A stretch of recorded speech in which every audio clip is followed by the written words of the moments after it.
Good evening and welcome to the IRIDEX Corporation webinar, The Role of MicroPulse Transscleral Cyclophotocoagulation for Your Glaucoma Patients. My name is Kevin LaMarche and I am the Director of Clinical Education at IRIDEX. Tonight we will cover the basic science and technique of MicroPulse Transscleral Cyclophotocoagulation and the Cyclo G6 Laser platform, and we will examine a number of patient case presentations who have undergone MicroPulse procedures. We are very grateful to have Dr. Brian Jerkins on the webinar tonight to share his experience and expertise with MicroPulse Transscleral Cyclophotocoagulation. Dr. Jerkins joins us from the Hamilton Eye Institute at the University of Tennessee, where he is Assistant Professor of Ophthalmology and Assistant Resident Program Director. Once we have completed the presentations, we will be taking questions from the participants. They must send via the chat application within the Zoom desktop. Now, let's get started. So the IRIDEX Cyclo G6 laser platform is an 810 nanometer diode laser.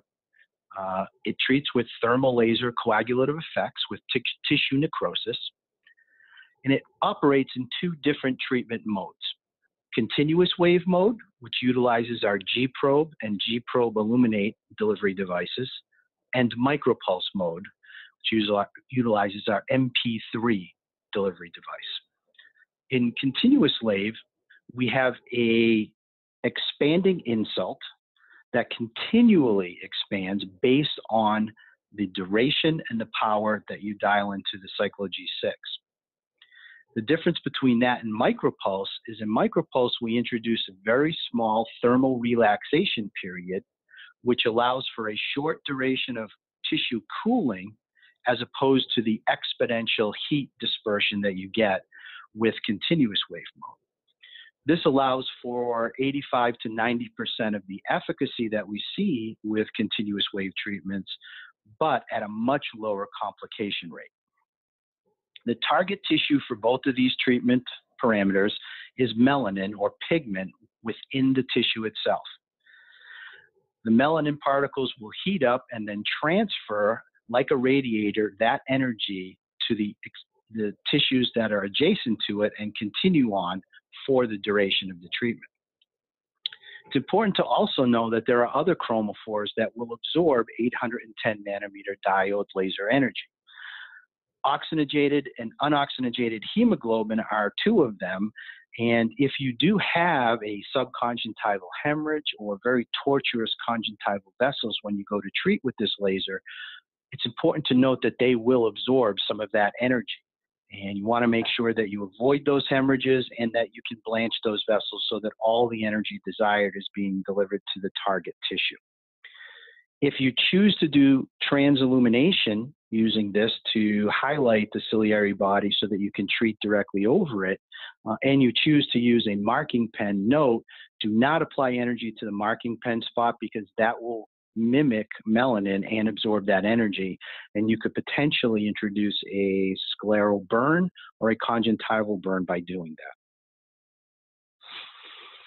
that. Take a quick look at light absorption by ocular tissue. On the visible spectrum that you can see here, the brown line represents melanin, the purple and red line oxygenated and unoxygenated hemoglobin, and the bluish line is water. And you can see that basically three of them have a coefficient factor of absorption greater than 1, with pigment being much higher than oxygenated and unoxygenated blood. It's just important to remember other chromophores will absorb this energy. Also, we have to apply basic photonics of light. We will get reflection, we will get absorption, and we will get transmission with this type of laser energy. And when you look at the tissues that we treat through, being the conjunctiva, sclera, and the ciliary body, you can understand why it is so important to have good tissue coupling to limit the reflection side of things and to move to the greatest amount of absorption possible within this tissue. Transsexual photocoagulation has basically the same mechanism of action, one to a greater extent than the other, for both continuous and MicroPulse mode. It is a multifactorial effect. So we do heat up the tissue next to the ciliary epithelial cells of the ciliary body, which produce aqueous, and by absorbing that, we do have some restriction of aqueous production. We also increase the space with some shrinkage and some remodeling of the tissue in and around the superciliary space and sclera, which leads to some uveoscleral absorption enhancement. And by treating through the longitudinal muscles of the ciliary body, we actually see constriction and pulling all the way to scleral spur, and the spur itself histologically can be displaced up to about 0.5 to 1 millimeter. And in doing so, you add tension to the trabecular meshwork, so in effect, we can also get some trabecular resistance lowering effect to IOP as well. What we don't know is the combination of what percentage goes where, whether it's trabecular bypass, whether it's uveoscleral, or it is aqueous production reduction. We do know we touch all three of them, we just don't know to what percentage. Continuous wave mode has been around for 20 years, and we know that this is a valued treatment for end-stage glaucoma in basically blind and moderately seeing eyes, where we need to really focus on lowering the pressure to a great degree, as well as relieving pain. So here you will see more complications like inflammation, hypotony is a possibility, and even some more severe complications, where when we look at MicroPulse, that's where we really see kind of the benefits of a lower degree of complications, although it's still affecting those same three mechanisms of outcome, probably to a little bit lesser extent. The treatment delivery systems are different. Continuous wave, we do discrete single spot placements of the energy, whereas with MicroPulse, we're using more of a sweeping back and forth approach along the limbal margin. And it's with two different probes that we also deliver that energy.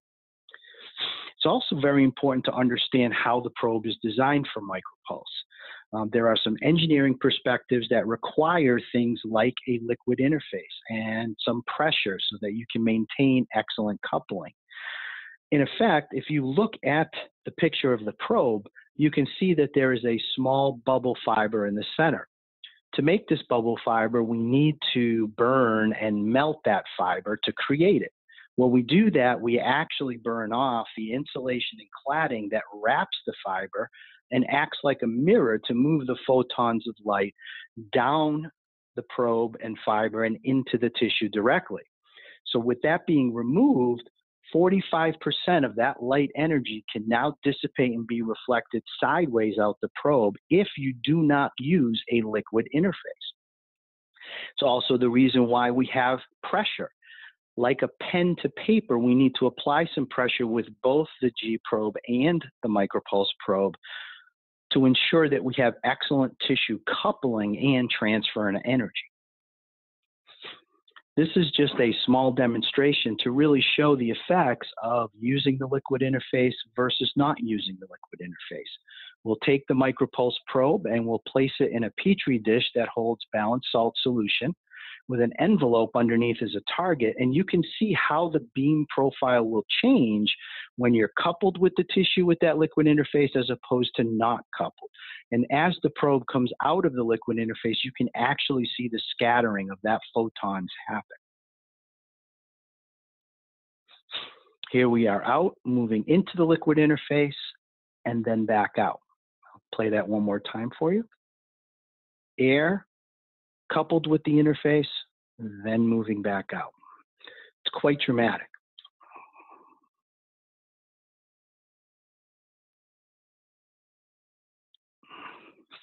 It's also very important, as I was talking about, to have laser tissue coupling. This is a contact laser delivery system.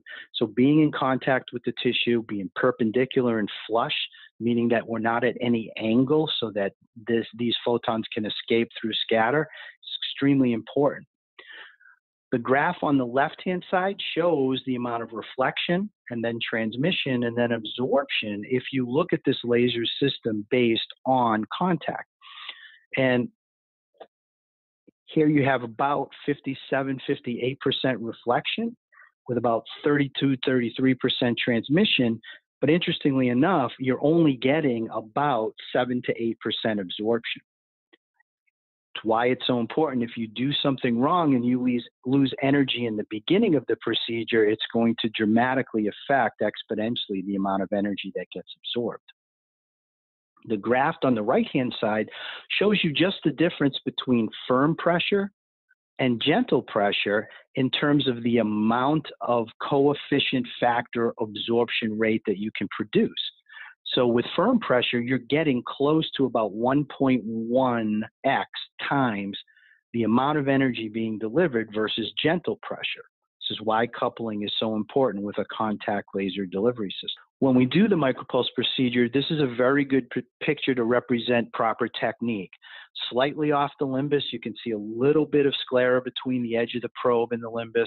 You're aiming towards the center of the eye or globe, but that's your aiming point. The probe is flat and perpendicular as it can be to the tissue itself, and now sweeping back and forth in a methodical fashion, you're going to have a very efficacious and complication-free like procedure. These are the 9 points of the surgical technique as it stands right now. Number one, you must use a liquid interface. This is paramount and it's not optional. 2, the probe orientation. There is a flat side to the probe and a round side to the probe. The round side, which has a small notch on it, is facing the limbus, and the flat side is facing the lids. The reason for that, the flat side can also be used as a speculum, and the lid will kind of roll up on it, and that way you can have better exposure to the tissue as you're treating. The angle of the probe, aiming towards the center of the globe and perpendicular and flat to the tissue. Pressure, like pen to paper, we need to apply some pressure to get adequate coupling to ensure that all the energy desired is being delivered to the tissue that you want it to. From a technique point, you can treat hemispheres, so 6 clock hours at a time, or you can treat a quadrant approach. And the quadrant approach, it's a little bit easier probably to have exposure to 3 clock hours than to try to maintain it for 6. So we do recommend, especially when starting out, trying this way because you will have an easier time to concentrate on all the technique points as opposed to just trying to finish the treatment. Dwell time. Probably the single most important variable to doing this procedure is the amount of time per pass. So if you were doing 2,000 milliwatts at 40 seconds per quadrant, we would want you to be doing 4 to 5 passes.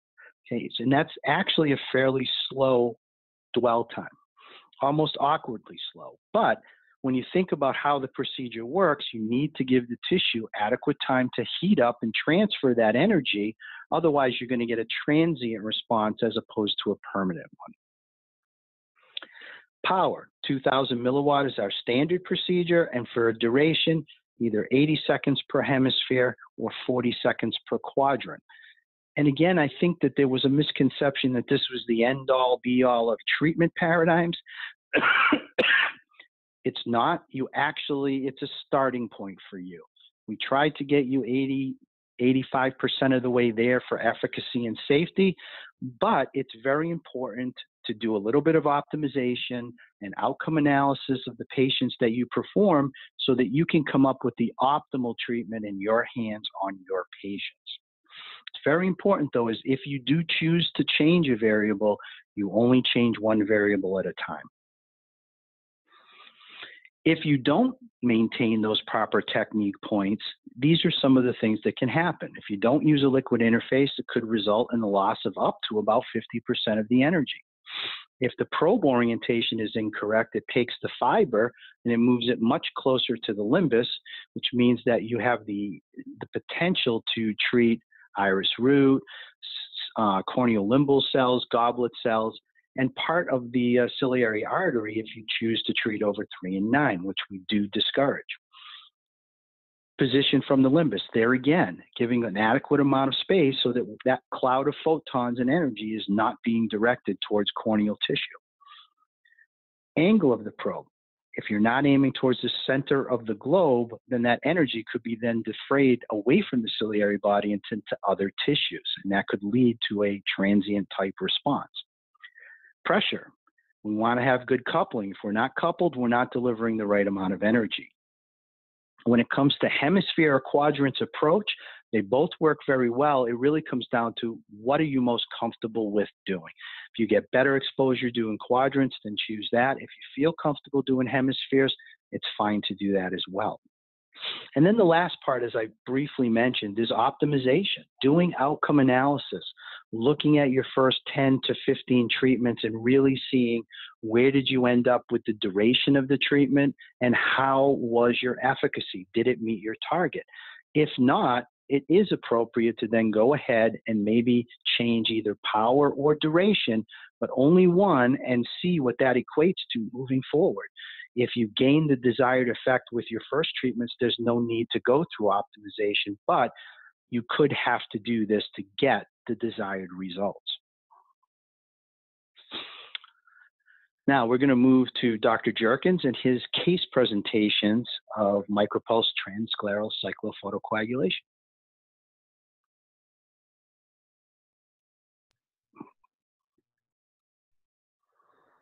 Dr. Jerkins, it's all yours. Okay. Thank you very much, Kevin. And I would like to thank everybody at IRIDEX for the opportunity to share some of my experience with the MicroPulse laser. I've been using the laser over the past 3 years.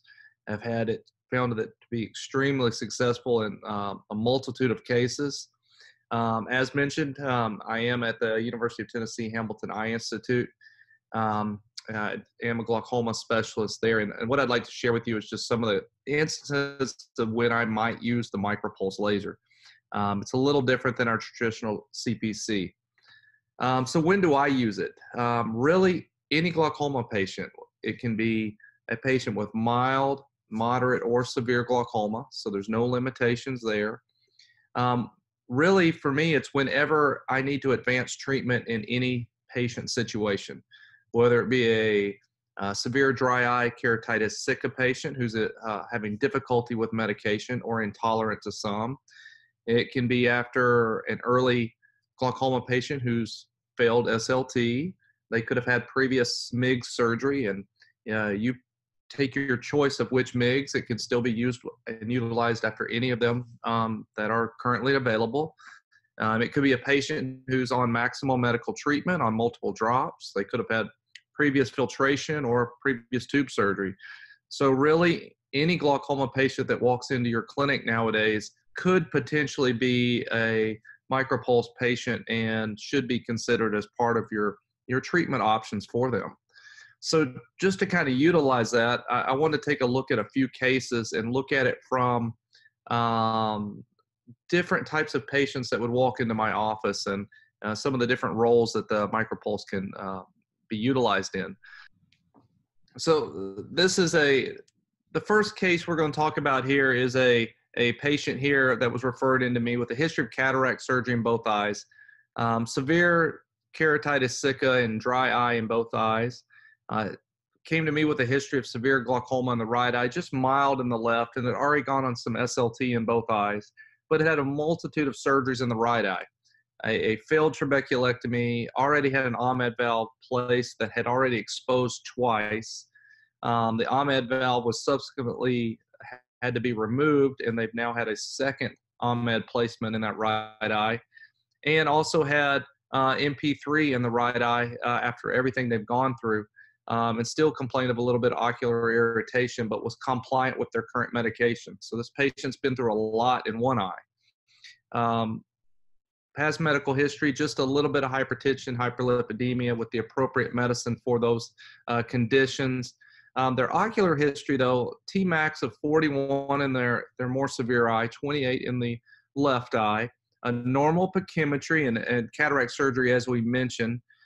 This patient's current medical regimen, though, due to their severe irritation, was a Zioptin in the left eye, Combigan twice a day in both eyes. The patient was very faithful with their Restasis and preservative-free artificial tears. and very intolerant to azopt and generic brimonidine. So when I'm seeing this patient, they're 20/50 in the right eye, which is the eye they've been through a lot through. It has an APD in that eye. Left eye's 20/20. Pressures that day, right eye was 11, but that left mild eye was 28. The conjunctiva in the right eye, thankfully their OMED was very well covered, but the left eye was just a little injected. They did have their dry eye with a thin tear film in both eyes. And the remainder of the eye was, anterior segment exam was really unremarkable. It did have a good surgical results in the right eye. And cup to disc, there was a little bit more cupping on the right of a 0.9 and 0.7 on the left. So this patient was running elevated pressure in their mild eye after having gone through a lot of options in their left eye. So we talked about what our options were, and we wanted to look at their testing. So testing here, looking at the patient's visual fields that day, right eye, as you would expect with severe glaucoma, does have some superior and inferior defects with the corresponding RNFL findings that are consistent with severe glaucoma. But that left eye with a pressure of 28 still looked pretty good. There was the cupping there, but fairly good neuroretinal rim, and also still a very full visual field. So this was a tough situation for the patient to be in, knowing that their good eye is now having problems. So we talked about it, and the patient did not want to go through any incisional surgery after everything they've been through in the left eye. And that included any potential MIGS options. So we talked about MicroPulse, and the patient decided to proceed. The MicroPulse treatment that I gave was 80-second duration. I do hemispheric treatments most of the time. And this patient got a treatment on the superior and inferior quadrant. I'm sorry, those were actually hemispheres, not quadrants. The patient's pre-op pressure, as we mentioned, was 28. I usually see my patients back. I do most of my surgeries on Wednesday, and I see them early back the next week. So at day 5, the pressure was 15. And that was on their same preoperative medicines. And at that point, I actually tapered them off their steroids and let them stop their Combigan. And at a month, the patient's pressure was already down to 11. And this is actually maintained very good over all the way up to the 6-month mark, pressure of 13 just on Zioptin in the left eye. So we've had over a 50% drop, as well as being able to decrease the medication. So it's been a very good result for the patient, and they avoided the possible course that they went through on their right eye. Second patient here is a little different, 76-year-old.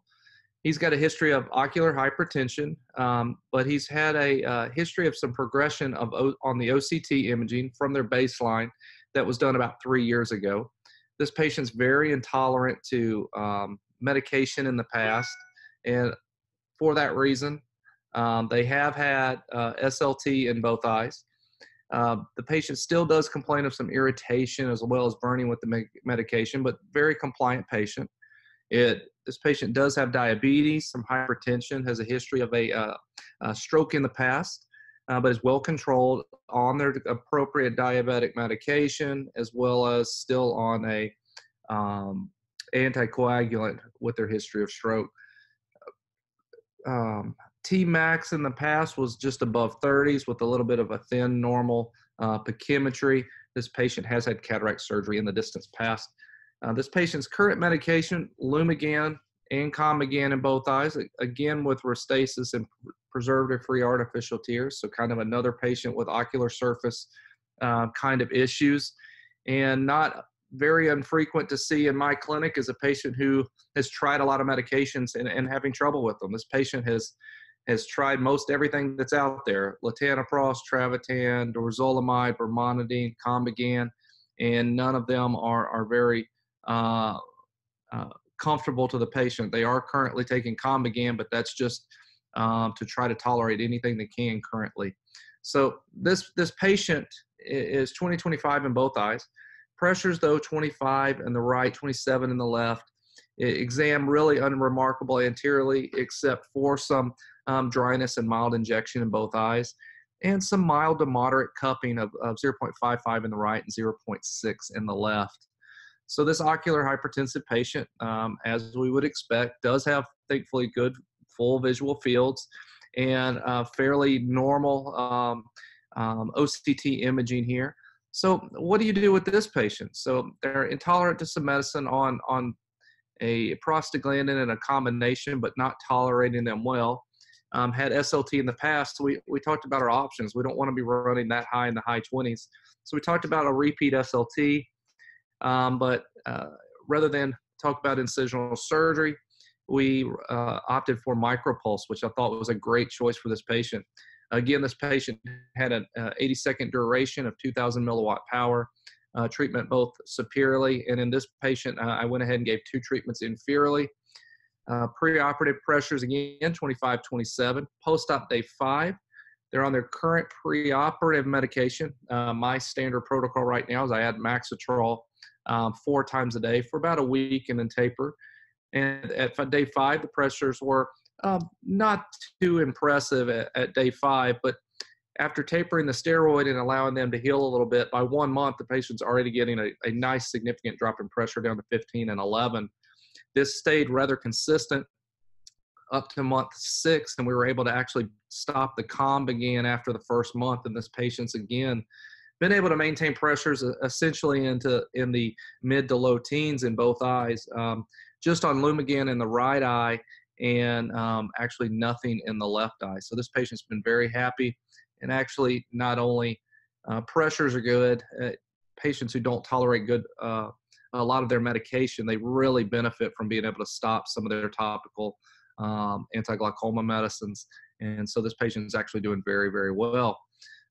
Case 3, this is patients already undergone cataract surgery, and they did get a Cahook blade as well as previous SLT in the past.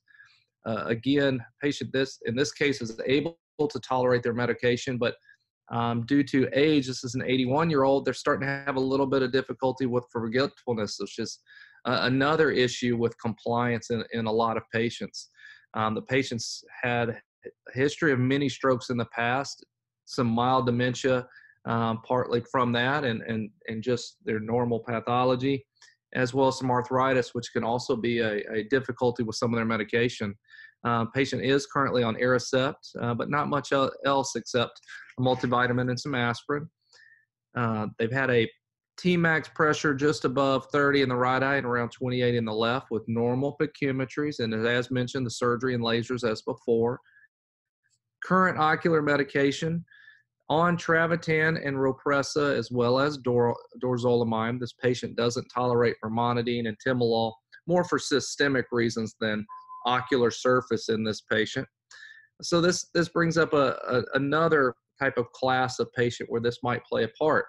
They exam that day, vision was 20/25 in the right eye, 20/20 in the left, so they've had cataract surgery, doing pretty well. Pressures, though, were elevated, 25 in the right eye, 23 in the left. The anterior segment exam in both eyes, really unremarkable, with some mild cupping, mild to moderate cupping in the right eye and the left eye at 0.65 and 0.7. So we looked at this 81-year-old's imaging, still doing really good for an 81-year-old with a history of glaucoma. Very good looking fields on the right eye, a little bit of early inferior arcuate on the left eye.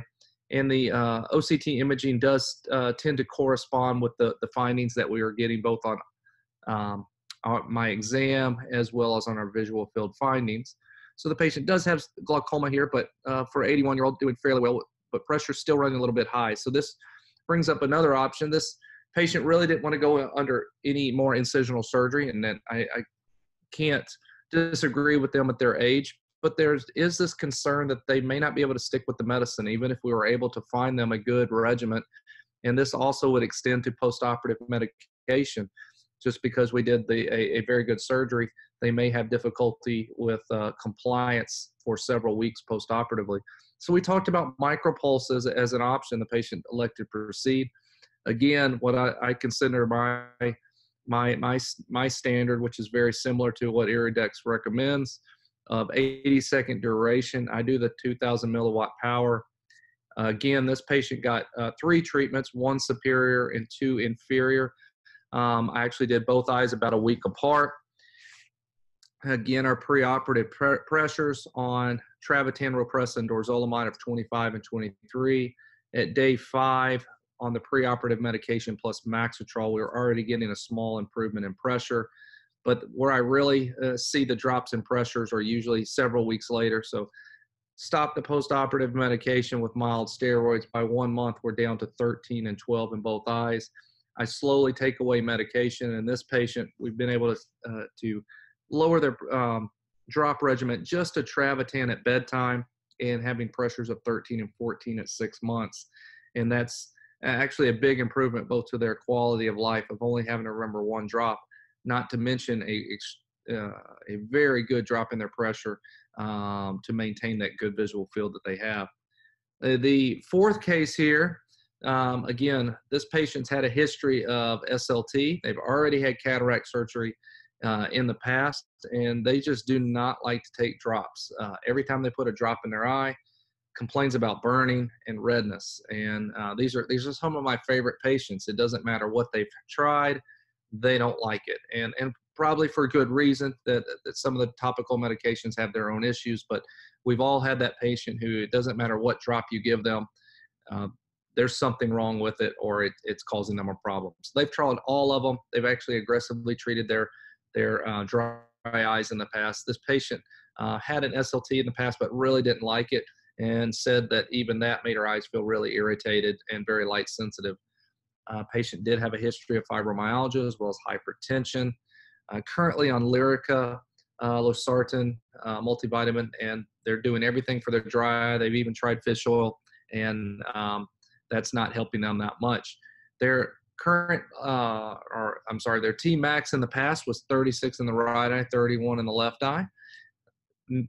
Thin, normal pachymetry, and the laser and surgery as mentioned above. Our current medication, though, just on Restasis and Refresh, a little bit of Pataday for some allergy and itching symptoms, but again, intolerant to Lumigan, Travatan, Timolol, and Brimonidine. So they just don't like medication. Ocular exam, 20/20 in the right eye, 20/20 in the left, but you just want this patient's pressure to be reasonable so you can almost not have to worry about them not being able to take medicine. But this patient's got a pressure of 36 and 31, pressures you just cannot ignore.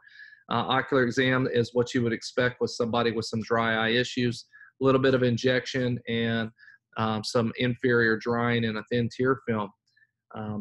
Cup to disc, 0.7 in the right, 0.6 in the left. So you do the visual field and OCT imaging. This patient now does have, with a pressure of 36 in the right eye, does have some early scattered defects on the right eye superiorly and inferiorly, and on the left eye there is a little bit of scattered depression inferiorly, and that doesn't look too bad. And then you look at the OCT, and there is some real thinning, a little bit more on the right than the left. So this is an eye that you just can't ignore at 36 and 31. So we talked about it, and the patient, as mentioned, did not like SLT in the past. And we talked about MP3 as a very viable option for the patient rather than considering any incisional surgery. And with their history of intolerant to medication and some of the sensitivity, I was not wild about talking about majoring surgery on her in the first place. So we talked about MicroPulse as an option. Again, 80-second duration, 2,000 milliwatt power. Again, 3 treatments in this patient, 2 superior and 1 inferior. No medication to start off. I just treated them there kind of first 1 to 2 weeks. So at day 6, this patient came back. Pressure was 21 in the right eye, 18 in the left. And they've actually been able to maintain this pressure down in the upper teens at 18 and 17, 6 months out. Ideally, would like to see them a little bit lower, but due to their intolerance of medication, this has been a good a good start in better controlling their pressure. So it was a great option in somebody who was just intolerant to just about any treatment that we've been able to give them to this date. So in summary, who is a glaucoma patient that is good for this? Really, any level of glaucoma patient can be considered a MicroPulse patient, whether they've failed previous surgeries or it is somebody who is just intolerant to any topical medication. It gives us a good alternative to treatment that has a good safety profile. It is very safe. It's very efficient, both from a procedure time as well as the amount of post-op visits. So you can do a MicroPulse very safely, very controlled, and very well in a short amount of time. And also post-operatively, a patient doesn't have to feel like they're coming back to your office every week.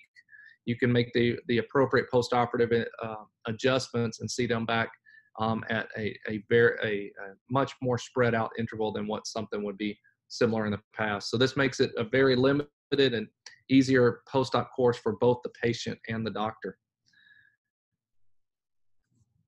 And with that, I would like to thank IRIDEX for the opportunity for me to share some of my cases with you and some of my experience, and I'm welcome to discuss any questions and answer any concerns somebody might have regarding this treatment. Well, thank you, Dr. Jerkins. That was very informative. We're now going to open up the question and answer series. So remember, using your chat function of the Zoom meeting, you can put forth any questions. We'll ask them and then discuss them. So we have our first question. When do you typically see the IOP affect the treatment in the postoperative period? That is really one of my favorite questions to get, even from patients. I don't normally feel like I see the effect for several days, really up to more like a week to 2 weeks in my experience with it. And that's why I don't see a patient back on day one. I don't feel at day one I'm going to be seeing any results, and just don't make the patient come back. So really around 1 to 2 weeks is when I tend to see the biggest drop. And then it does tend to be consistently steady, and maybe even a little bit more drop over the next couple months. But that first 1 to 2 weeks is kind of the big first drop to me. Very good. Question, what are your long-term results, say out 1 year to 2 years, and some of your MicroPulse patients, and what do you do if they fail late? For these examples, I did only go out to 6 months. As mentioned, I've been doing this probably 3+ years at this point, and I'm still following many of those patients. I've not had many that respond, that tend to change course after they settle down after 5 to 6 months. So I feel like that is similar to me as maybe an SLT patient might be when they hit their kind of plateau for a little while. The patients that do fail or pressure starts to trend up over time, I do take that on a case-by-case basis. I have repeated MicroPulse before. I really don't like to repeat it quickly. I'm a little conservative. My general rule is I try to wait at least 6 months, but I have repeated it on a few people in the past. And I do take that on a case-by-case basis, but most of the time they do fantastic, and I just follow them as I would any other procedure. Okay. Is there a particular reason that you use Maxitrol and not Pred Forte in your postoperative period? In my case, no. Maxitrol is actually really easy for me to get for a lot of my patients here around Memphis, and I use the generic version, and that's just been my go-to and what I've been doing from the first time I've used it. I do use Pred Forte and Durezol in patients who have a history of uveitis. I will give them a little bit longer course, but there's no specific rhyme or reason other than ease of delivery and my patient's ability to acquire it. Now, and so what would be your standard postoperative regimen then? So right now, my current standard regimen is I give them, I continue on their current preoperative medication until I see them back, usually between 5 and 10 days. Most people are around 5 or 6 based on my schedule. I do give everybody, generally right now, Maxitrol 4 times a day until I see them back. I will usually at that point taper it off rather quickly. I may taper it off over a week or two. A few African Americans or history of uveitis, I may taper a little bit slower. And that's my current course. As I mentioned, I have used Durezol. I think I've utilized Lotemax a few times, but really more a case-by-case basis. But I just knee-jerk to Maxitrol right now. Again, more out of ease for me. Okay. What kind of complications have you encountered, and have you ever seen any post-op CME in your practice? I have seen transient CME, meaning I've seen it last post-operatively in one patient that I can recall. It lasted for a couple weeks, and there was a little mild hypotony initially with this patient, and they were very elderly. But this did resolve over the first month. Other complications, I've had a few people with already severe dry eye that do get a very difficult to treat dry eye after the surgery, whether that was more surgeon, in my case, getting too close to 3 and 9 o'clock. I've seen that. I've had 1 or 2 patients with a little bit of persistent iritis afterwards, but these are few and far between, and I've not seen any long-term complications that have not resolved. So we've all had some thoughts and concerns over prostaglandin use and the potential for CME.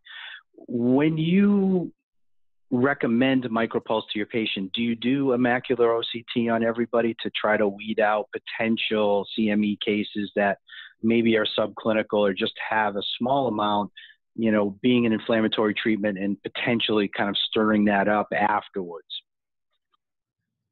No, I don't routinely do an OCT, and it's a great point. Maybe I should be, but I currently am not.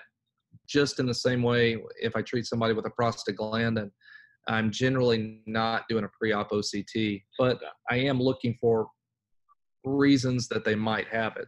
So if it's a prostaglandin patient and they've had an open capsule or some other trauma in the past or edema in the past, yes, I'll be a little bit more conservative with that.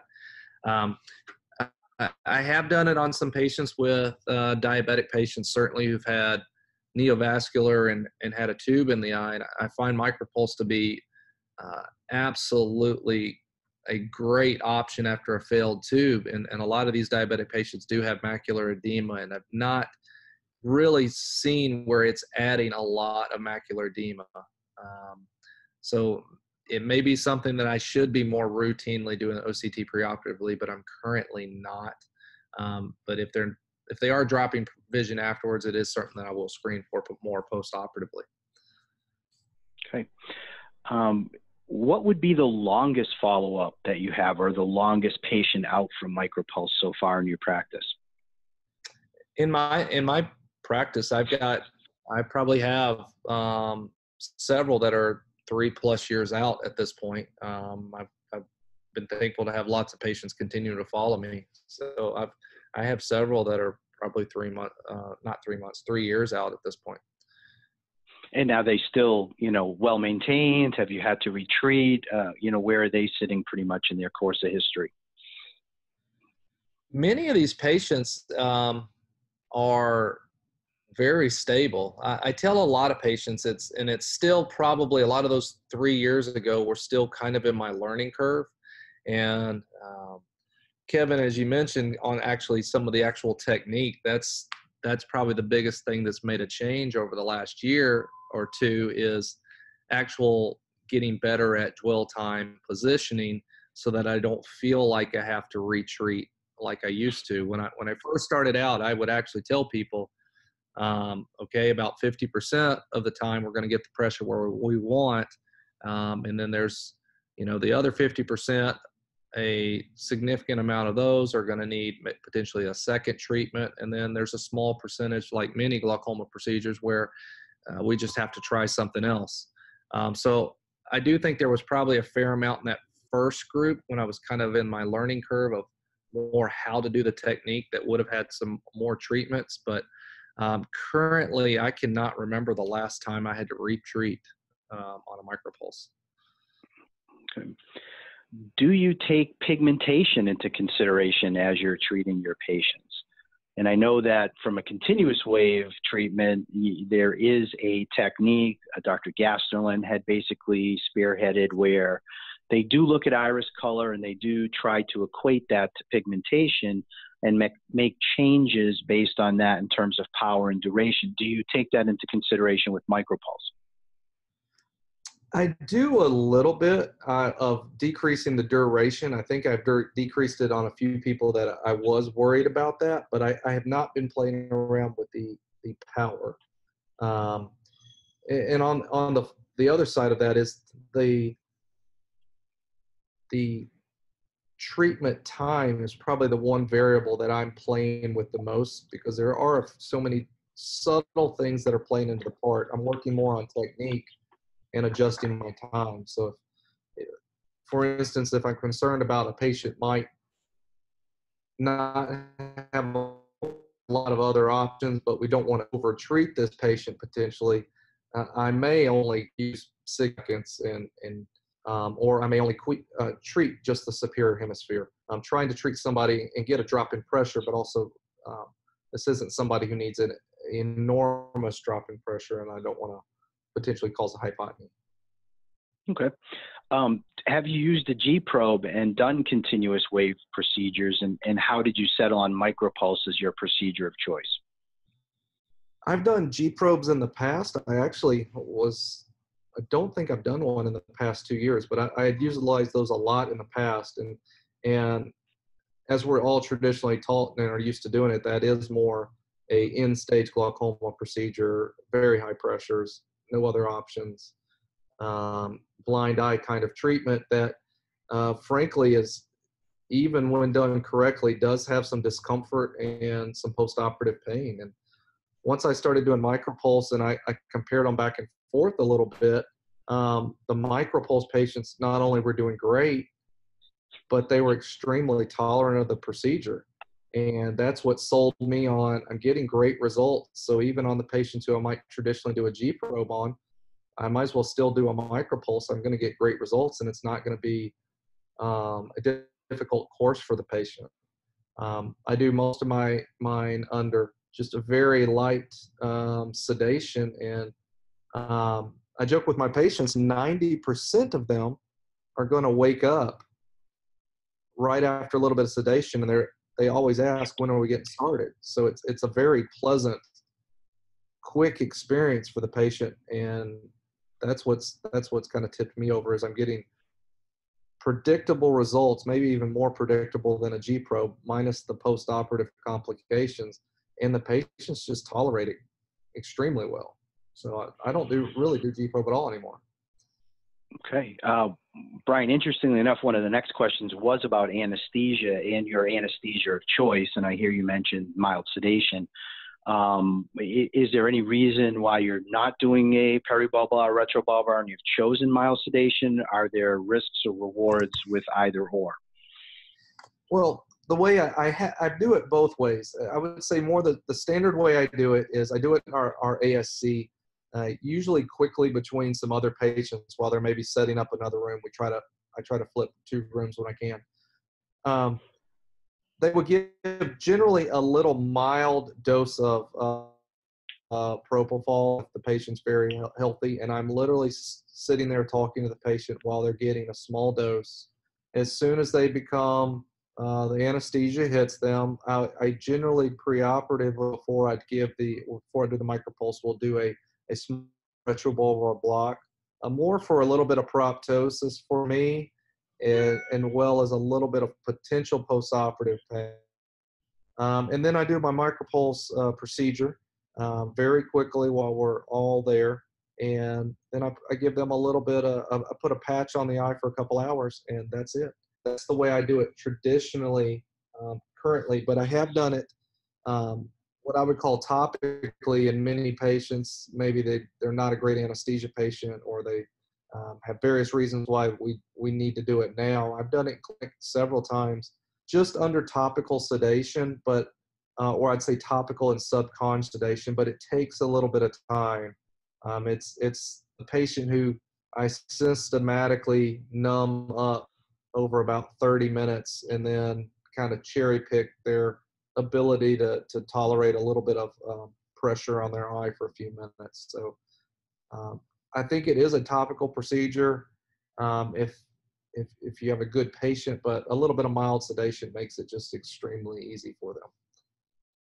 If I could just add that if you are going to choose to do peribulbar or retrobulbar anesthesia, I think it's important, because I notice doctors finishing the anesthesia and then wanting to treat right away. And it takes 15, 20 minutes for that anesthesia to take. So if you deliver it and then try to treat right after, you're going to have a very uncomfortable patient. So it's important to give them the time for that anesthesia to take prior to you trying to deliver the energy. Oh, I completely understand. Thankfully, the anesthesia doctors I've got right now, they actually do a pretty good job. So by the time their anesthesia wears off, we are done. And it's just the little dance that we've developed. But we've got a little system down, and yes, occasionally somebody might wake up a little bit, but right now we have it where they'll keep them. If I'm ready to do the procedure, we can do it all in a good 5 to 10 minutes very safely, and the patient doesn't feel a thing. Excellent. The next question is concerning cycloplegia. So do you cycloplege your MicroPulse patients, and vice versa? Would you also cycloplege your continuous wave patients? I actually don't do any cycloplegia on any of my patients for this. Okay, very good. I know that historically for continuous wave, there was the use of cycloplegia to help them. So, but I agree, for MicroPulse, I have not seen people cycloplege. Correct. Okay, in terms of any severe types of complications, have you experienced any vitreous hemorrhaging, any cryptid visual acuity loss, persistent inflammation in the anterior chamber, or experienced any formation of cataracts in conjunction with MicroPulse? I wouldn't say I've seen any major complications. No vitreous hemorrhage, no significant corneal problems other than 1 or 2 dry eye patients that had a persistent dry eye. I've had 1 or 2 patients with some rebound iritis that has taken a little bit of time to clear, but other than that, no other significant complications. If there has been a progression on a cataract, I have not really appreciated it, and I don't think it's been significant if it has. But otherwise, no posterior complications whatsoever. No, like I mentioned earlier, I've not had a problem with any significant CME long term. So it's been relatively complication free. Have you experienced any hypotony at all with the procedure? I have had 1 or 2. There's one lady that I know she was hypotenuse for a good 4 to 6 weeks afterwards. That's since resolved, and might put an asterisk with that. This was a patient who had already had a previous tube, just did not tolerate any medication. And they were a little elderly, so. And that was a case I may have overtreated them a little bit, but it's since resolved after about 5 to 6 weeks.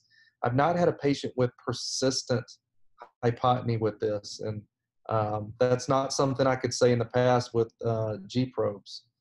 Even with patients who had significantly high pressures, there was the instances and a real concern that you could get a hypotenuse patient. And I've just not had that with MicroPulse in a long term. Do you avoid the 3 and 9 o'clock meridians when you treat? I really try to. I think that still is the one thing that is very much a concern with this, and it's very easy in some patients to almost lose your landmarks a little bit. So I do try to avoid 3 and 9 o'clock as much as possible. Have you used any subconjunctival steroids as a postoperative regimen as opposed to drops or in combination with drops? I really haven't with this at all. And it is something I do probably about half the time on my glaucoma surgeries. I will use subconj injections. I've not used it one time that I can remember with a MicroPulse. I may have once or twice in the past with a G probe, but that was not something I utilized on a regular basis. So I know that at AGS this year, 2019, there was a poster concerning transient mydriasis. Have you experienced this phenomenon or complication in any of your patients? I would say I probably have. I do think some people do have a little bit of transient mydriasis, and just like you get a patient with some rebound inflammation. So I do think you're treating a significant amount of uveal tissue there, that you are getting some transient mydriasis, but I haven't seen it be clinically significant or anything that's been long-term. Okay.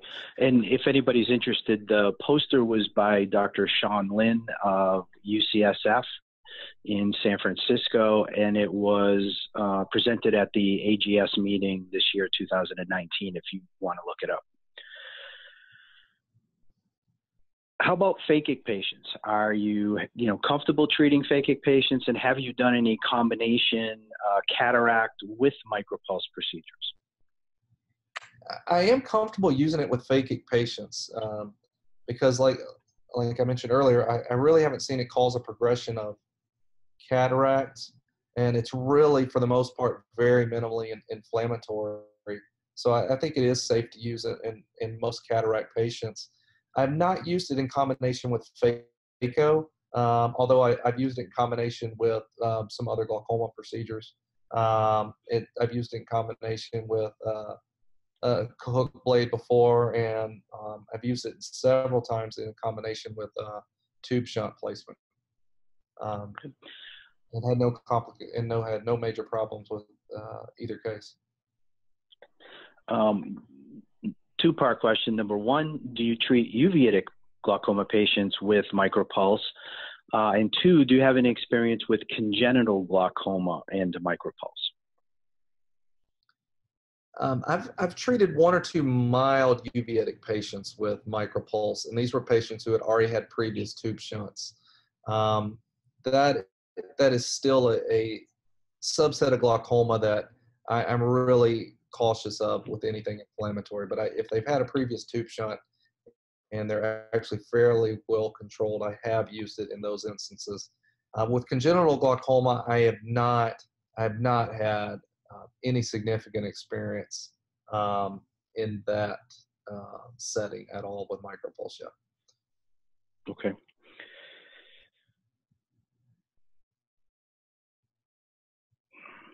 Have you noticed any patients requiring a trabeculectomy after MicroPulse? And how does it affect the outcome of the bleb due to treating with MicroPulse through the conjunctiva? I've done several trabeculectomies from people who've had previous MicroPulse. Not many of them. I've had some that have had MicroPulse elsewhere, and maybe 1 or 2 of my patients have. And I've done some actual tube shunts as well that have had previous MicroPulse. With the conjunctiva, I would say in some patients it does tend to make a little bit more scarring near the limbus, but not anything that's significant in my experience. I think some of them in the previous with G probes was a little bit more concerned for some conj scarring, but it's something to be aware of. The conj itself being friable, I don't see that as a difficulty, but some of the limbal conj in a few instances can be a little bit harder to initially mobilize. Well, here's another somewhat related question. Is it okay to pass the probe in standard fashion over thin or ischemic conjunctiva, especially from a previous filtering or tube shunt procedure, or should this area be avoided? I think if it's vascular and you're very careful with the probe, it can be done. Careful meaning when we're looking at the physics of it, there is that little bit of a exposed edge of the needle, or not, or edge of the actually the laser itself, right at the tip of the probe, that you want to be careful. If you push down and pull it the wrong direction, you can get a little conj tear and over thin tissue. I'd want to be careful. But if it's vascular, I will still treat over that area very lightly. If it's an avascular area, say they have a previous avascular bleb, or very, very thin conj over a tube, I still avoid that area. So there will be some patients that I may avoid a clock hour or two completely, just to avoid any risk of complications. Okay. Have you ever seen patients develop significantly slow to clear SPK post-MicroPulse? And could this be an effect to the corneal nerves, the limbal stem cells, or another mechanism? And are there any good techniques to minimize this effect? Yeah, I think this is definitely one thing that I have to work on and am conscious of when I do these surgeries. And a lot of these patients that I try to do the surgery on are already patients who have dry eye issues. But I think this is a big technique of making sure you do give a little bit of lip between the limbus and the probe, and definitely avoid 3 and 9 o'clock, because if you do get close to 3 and 9 o'clock, or you're hugging the limbus a little bit, I think SPK can be an issue. The stem cell thought is a great idea. I can't say yes or no to that. I've always felt it was more due to getting a little bit close to 3 and 9 o'clock. And in my instance, or a patient who maybe I got a little bit too closer to the cornea during the procedure. But the dry eye is something in some patients that does take a little bit of time to clear. And again, it's patients who were really dry in many instances going into it. So it's hard to tell whether it's procedure or just the patient themselves. You know, I think the tough part here for surgeons is, you know, these eyes have been, you know, for less than a better term, marinating in, you know, a number of pharmaceutical agents to lower the IOP for so long with all these vehicles and preservatives. It's hard not to get a patient in glaucoma that doesn't have some dry eye, you know, exposure or some ocular surface disease. And then on top of it, you've got a technology that's delivering energy that if you aim it towards the limbus, you are treating stem cells and goblet cells and ciliary arteries. So it's difficult to maintain that proper technique to ensure that you don't enhance those dry eye symptoms. So it's really a big call out to make sure that the technique is maintained, that you're staying off the limbus, that the angle is appropriate and aiming towards the center of the globe, and that the orientation of the probe is proper so that that fiber is moved away from the cornea as opposed to closer to it. Okay, that was our last question, and we're at about an hour now, so I just want to say thank you for joining us this evening, and my biggest thanks to Dr. Jerkins and his time for helping us understand MicroPulse and its role with your glaucoma patients. The recording of this webinar will be on the IRIDEX website under Physician Resources and should be available within the next week. So we thank you very much, and please join us for our next webinar, which probably will be in a month. Good night now. Thank you.